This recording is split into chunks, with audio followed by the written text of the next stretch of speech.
بتبدأ حكاية النهاردة في مكان مهجور من آلاف السنين، وبنشوف شخص غلبان يا عيني وهو بيتحرك جواه ومش فاهم هو إيه اللي جابه هنا وإمتى وإزاي ده حصل. بس كل اللي يعرفه إن المكان ده خطر على حياته فعلا. بعد وقت مش كبير بيظهر مجموعة أعمدة وبيدخلوا جوا جسم الراجل ده وبيخلصوا عليه في منظر صعب جدا. في نفس الوقت بيفوق شخص تاني اسمه جوتو، بيبقى هو كمان مستغرب إيه اللي جابه هنا. واللي يخوف أكتر إن في حد تالت معاهم وهو أوتشي اللي بيبقى ناسي الحاجات اللي حصلت له قبل كده، بس معتقد إن ممكن يعني يبقى في حد خدرهم وجابهم للمتاهة دي علشان يعذبهم. بس ليه أصلا يعمل كده؟ هيستفاد إيه؟ ويبقى معاهم طفل صغير رابع اسمه أور طول الوقت ساكت وما بيتكلمش، وواضح كده إنهم محبوسين بسجن خطير جدا، وأي غلطة في المتاهة المخيفة دي هتعرض حياتهم للخطر. ده حتى جوتو لما فكر إنه يتصل على حد مثلا من أصحابه أو معارفه يجي ينقذه ما بيلاقيش أي موبايل معاه. ومش كده وبس، لا ده كمان أوتشي بيحاول يتوقع إنهم ممكن يبقوا عملوا ذنب في حياتهم وهم مش قاصدين، عشان كده بيتعاقبوا. بس لحد إمتى يفضلوا في العذاب ده؟ خلينا نشوف. ده غير بقى الشخص الخامس إيدي اللي هو كمان بينزل لهم من سقف الأوضة وبيبقى عنده إصابات في جسمه وبينزف كمية كبيرة من الدم، لكن مين اللي عمل فيه كده محدش عارف لغاية دلوقتي. واللي يخوف أكتر هو إن إيدي عارف طبيعة المكان اللي هم فيه، بدليل إنه كان بيتحرك في المتاهة ووصل لسقف الأوضة اللي هم فيها وكمان فتحها، وده معناه إنه هنا من زمان وعارف قواعد اللعبة، وهي إن أي خطوة غلط أو مثلا فتحوا غرفة هم مش قاصدين بيلاقوا فيها عقاب وممكن يموتوا في أي وقت. فجأة مرة واحدة بينزل من سقف الأوضة اللي هم فيها جثة الراجل اللي اتقطع من الأعمدة، وبيبقوا مرعوبين جدا وحاسين إن كل لحظة بتعدي عليهم خطر قوي على حياتهم ولازم يتصرفوا. لكنهم لما لقوا كاي البنت المسكينة وهي داخلة عليهم بيعرفوا إن المتاهة عبارة عن مجموعة غرف وكل واحد على حسب هو بيتعاقب ليه، بس المشترك ما بينهم كلهم إن أي خطوة غلط هتحصل هيظهر من المتاهة عقاب وهيموتوا كلهم. وأوتشي حرفيا ما كانش قادر يمسك نفسه من التوتر وخايف جدا لدرجة إنه كان هياخد خطوة متهورة ويدخل أي أوضة كده من المتاهة، لكن على آخر لحظة إيدي بيمنعه وبيقرر إنه يرمي الجزمة بتاعته الأول بحيث يشوف لو في أي خطر عليهم. وفعلا أول ما بيعمل كده بتتفتح أنبوبة من نار رهيبة في المكان وبتاكل الجزمة من كتر الحرارة العالية اللي فيها. وطبعا ما بيبقوش مصدقين اللي هم شايفينه وبيتخيلوا إن لو حد نزل بالغلط أكيد كان زمانه اتفحم وراح فيها. وكلهم بيبقوا مستغربين إن إيدي عارف معظم مداخل المتاهة اللي هم فيها، وبيشوفوه وهو بيفتح بوابة وبيختبر الأوضة اللي فيها عن طريق إنه بيرمي جزمة تانية فيها، ولما ما بيحصلش حاجة بيتأكدوا إن هم هيكونوا في أمان لو نزلوها وبيضطروا يمشوا ورا إيدي لأنه أكتر حد باين إنه فاهم يعني فيهم. وبيتجمعوا كلهم مع بعض في أوضة تانية وبيبقوا اللي شاغل تفكيرهم هم حاجة واحدة بس، وهي إنهم لو قدروا يحلوا أسرار المتاهة دي هل ممكن يعيشوا ويطلعوا للنور مرة تانية ولا خلاص كده هي دي النهاية. وبيفضفضوا مع بعض شوية وبيعرفهم أوتشي إن كل اللي فاكره من حياته القديمة هو إنه كان راجل بياع شغال في حاله وملوش دعوة بالناس رغم كل الظلم اللي شافه منهم. أما جوتو فقال إن آخر حاجة فاكرها هو إنه نام وصحي لقى نفسه معاهم هنا، وده معناه إن في ناس عارفين تحركاتهم وجابوهم من المتاهة علشان يتعاقبوا. وبيبقى السؤال اللي شاغل تفكير كالي لغاية دلوقتي هو إن ليه مصممين المتاهة قاصدين يحطوهم مع بعض هنا. ومرة واحدة خرج على السيطرة وبدأ يصرخ لأن حس إن نهايته هتكون هنا وهو عايز يعيش ويكمل، وبيطلب منه يهدى ويتحكم في أعصابه لأن أكيد في غرفة في المتاهة العقاب بتاعها ممكن يطلع مع ظهور الصوت العالي ويموتوا كلهم، وما ينفعش بسذاجة واحد الباقيين يروحوا في الرجلين. علشان ما فيش وقت جوتو بيكرر نفس الموضوع، بيفتح لهم غرفة تانية وبيختبرها وبيرمي الجزمة فيها، ولما بيلاقيها تمام بيطلب منهم يسمعوا كلامه ويمشي وراه وبيلاقي قطعة صغيرة من البلاستيك موجودة في الأرضية فبيحتفظ بيها لأن ممكن يستخدمها قدام، محدش عارف الظروف مخبية إيه. وفعلا أثناء ما كانوا بيجربوا الأوضة اللي هيتنقلوا ليها كان في معظم الوقت الأوض بيطلع منها أسلحة حادة وبتدمر الجزمة اللي بتترمي فيها، وده معناه إنه ممنوع يدخلوا الأوضة عشان خطر على حياتهم. وإيدي لما بيعرف إن حياته أهم يقرر إنه يضحي بالجزمة بتاعته وبيختبروا بيها بقية الأوض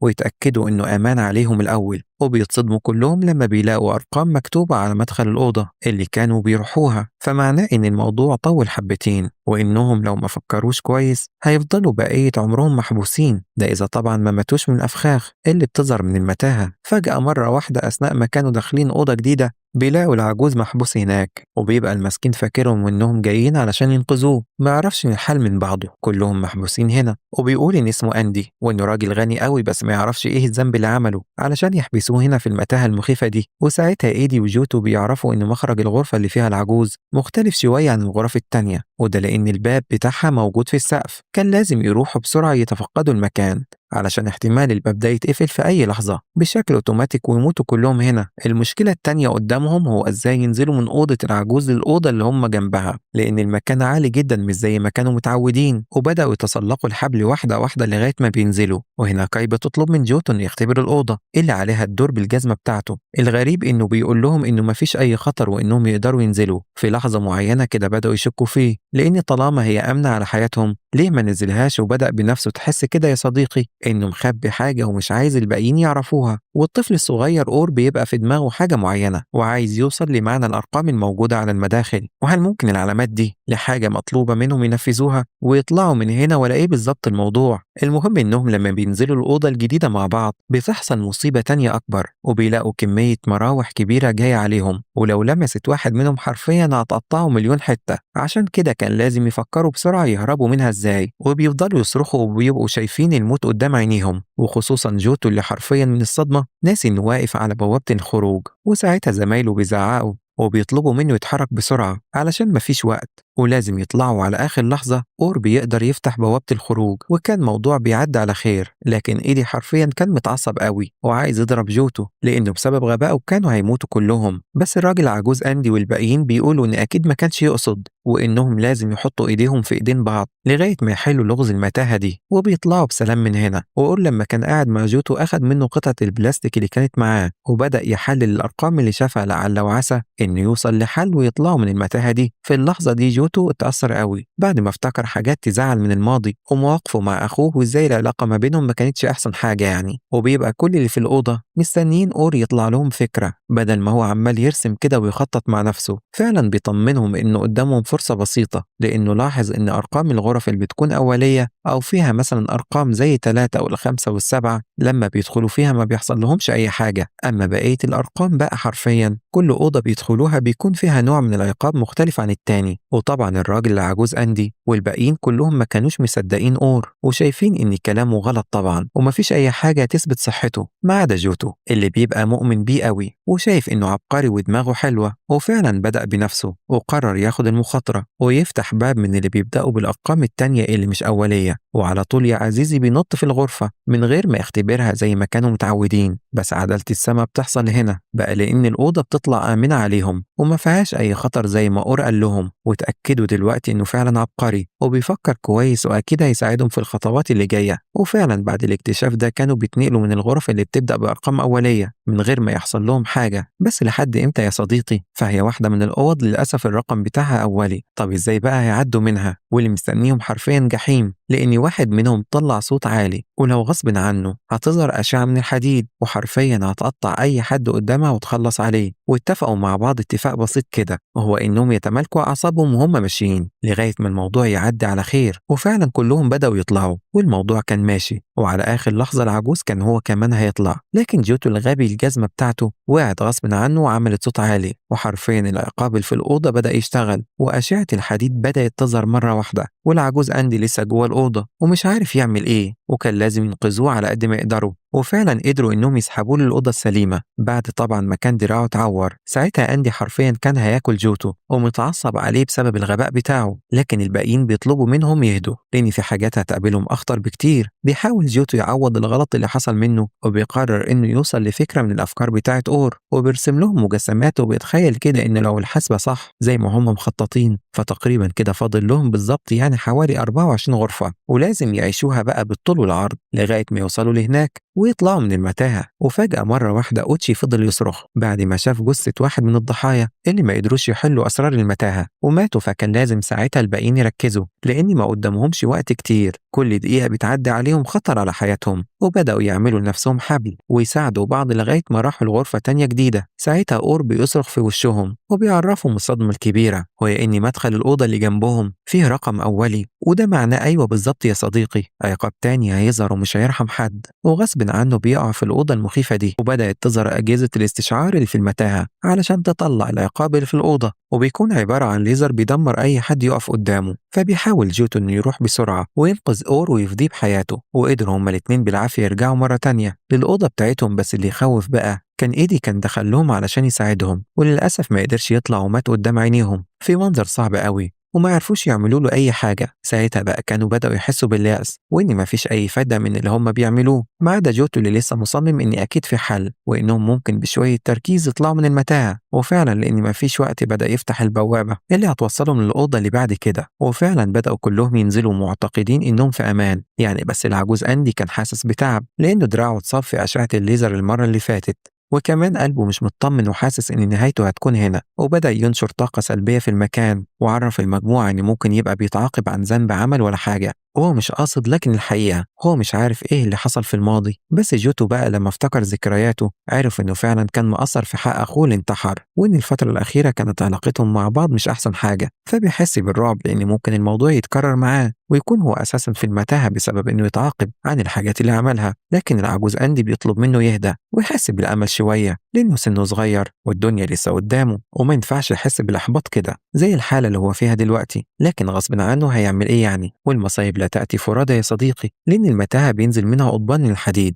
وبتحط كل واحد فيهم في ناحية. بنشوف مثلا أندي وأوتشي وهما مع بعض في ناحية ونص الأوضة التاني، يعني في أورو جوتو وكاي. وهنا بقى أندي وأوتشي لما لقوا قدامهم مخرج من الأوضة فكروا إنهم يطلعوا، لكن إزاي بقى هيختبروا الأوضة الجديدة اللي رايحين عليها وهم مش شايفين أي أرقام أولية ولا زوجية حتى؟ فبيقرروا يرجعوا للطريقة القديمة خالص، وهم إنهم يرموا جزمة يشوفوا بيها الأوضاع إيه. والناحية التانية بقى جوتو واللي معاه كانوا بيحاولوا هما كمان يطلعوا للمخرج التاني للغرفة الجديدة. وساعتها جوتو بيعدي من قدامه شريط حياته في الماضي وبيشوف أخوه الغلبان لحظة الانتحار، وهو حزين قوي ومش قادر يقاوم الظروف الصعبة اللي عايشينها لأن أبوهم كان راجل قاسي ما يعرفش يعني إيه رحمة، وكان دايما بيقلل من معنوياته وبيسخر منه. وجوتو في اللحظة دي من الماضي بيطلب من أخوه يتراجع عن قرار الانتحار ده، لأن لولا القسوة بتاعت أبوه ما كانوش بقوا رجالة، وإن بكرة هيعرف كل حاجة هو مش فاهمها دلوقتي بسبب سنه الصغير. لكن الولد طبعا ما بيسمعش الكلام وبيرمي نفسه من سطح البيت بتاعهم وبيموت، وساعتها في منظر صعب جدا مش أي حد هيتحمله. المهم إننا لما بنرجع مرة تانية لجوتو وأورو وكاي اللي بيبقوا حرفيا مش عارفين هما بيكفروا عن إيه بالظبط ولا إيه الذنب اللي عملوه علشان يتحطوا في المتاهة ويتعاملوا بالطريقة القذرة دي. والناحية التانية بقى بتحصل خناقة كبيرة بين العجوز أندي وأوتشي اللي بيبقى متضايق من الحالة اللي هما فيها، وكمان بيتم العجوز إن هو أمثاله من الناس الأغنياء سبب كتير من المشاكل اللي بيتعرض لها الشباب اللي زي حالاته، إنه حرفيا بيكرههم وعانى من كتر الفقر اللي عاشه في حياته، على عكس ناس تانية ما تعرفش يعني إيه شغلانة بمرتب بسيط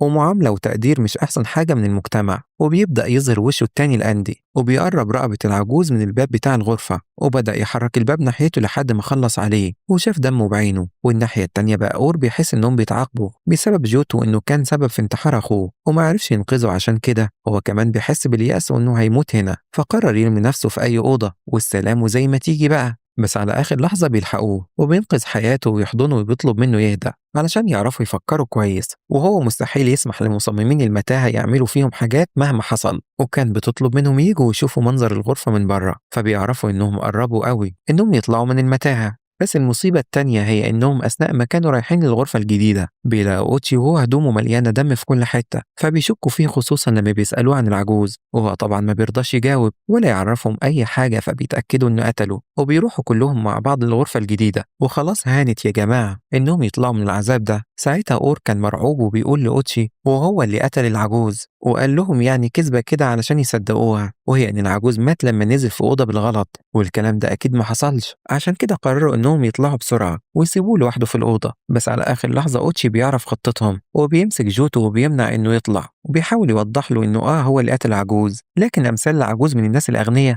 اللي كانوا سبب كبير في دمار حياته والفقر اللي عاشه أوتشي. وكمان مش كده وبس، بيفضل يصرخ ويدبدب في الأرض، ونلاحظ إن عنده اضطرابات نفسية من زمان قوي بعد ما خسر شغله، وإنه يعني حاول قبل كده أكتر من مرة ينتحر لكنه ما عرفش، وبيبقى مش عايز يرجع للعالم بره وهيفضل هنا، لكن هياخد أرواحهم كلهم معاه. وبيبدأ يخنق في جوتو وكان على وشك يخلص عليه، ولما أور بيتدخل بيزقه لبعيد وبيطلب منه يخليه في حاله واللي هيموت هو كمان. لكن خيال أخو جوتو بيجي له مرة واحدة وبيطلب منه يقاوم لآخر نفس ويطلع من المتاهة، عشان كده بيتشجع وبيحاول يبعد أوتشي بعيد عنه. ومرة واحدة بينزل على أوتشي أسلاك حادة بتخترق كل جسمه وبتخلص عليه من غير أي رحمة. وكاي بتطلب منهم يطلعوا من الغرفة بسرعة قبل ما الباب بتاعها يقفل، وفعلا بيطلع أور، لكن جوتو للأسف ما بيكونش قادر يقاوم أكتر من كده والباب بيقفل عليه وبيودعوه. وما بيبقاش عايش غير الطفل الصغير أور ومع كاي. وأخيرا وصل للمخرج الأخير من المتاهة، وأخيرا لقوا ضوء الأمل قدامهم. وهنا حصلت حاجة ما كناش مصدقينها،